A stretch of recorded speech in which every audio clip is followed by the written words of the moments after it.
മുൻകാലങ്ങളിൽ നിന്നും വ്യത്യസ്തമായി കേരള മുഖ്യമന്ത്രിയുടെ ഭാഗത്തു നിന്നും ഒരു പ്രത്യേക മതത്തെ പുകഴ്ത്തുകയും ഹിന്ദു മതത്തെ അവഹേളിക്കുകയും ചെയ്യുന്നു.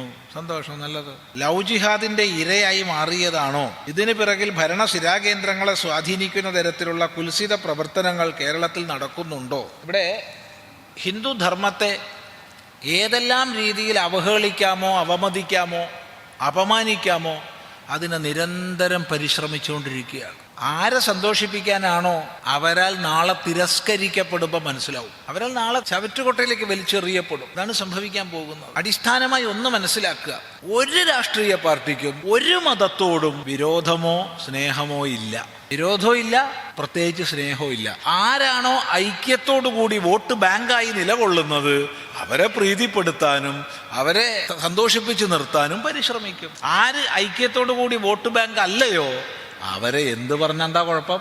ഇതാണ് കാഴ്ചപ്പാട്. ഇത് കേട്ടിട്ട് കണ്ടിട്ട് നമ്മൾ മുഖ്യമന്ത്രിക്ക് ഹിന്ദുവിനോടെന്തോ വിരോധമുണ്ട് എന്ന് തോന്നണ്ട. ഒരു വിരോധം ഉണ്ടാവില്ല. ആര് വോട്ട് ബാങ്കായി നിൽക്കുന്നുണ്ടോ അവർക്കനുസരിച്ച് പറയും, അവരെ സന്തോഷിപ്പിക്കാൻ വേണ്ടി പറയും. CPM-എന്നല്ല, കോൺഗ്രസിനെന്നല്ല, BJP-ക്ക് എന്നല്ല, ഒരു പാർട്ടിക്കും ഒരു പ്രത്യേകിച്ചൊരു മതത്തോട് സ്നേഹം ഉണ്ടാവില്ല, ദേഷ്യവും ഉണ്ടാവില്ല. ആര് വോട്ട് ബാങ്കായിട്ട് നിൽക്കുന്നുണ്ടോ, ആരെ വോട്ട് ബാങ്കിനെ തങ്ങൾക്ക് ടാപ്പ് ചെയ്യാൻ കഴിയുമോ അവരെ പുകഴ്ത്തും, അവരെ കൂടെ കൊണ്ടാടുക്കും. അത്രയേ ഉള്ളൂ.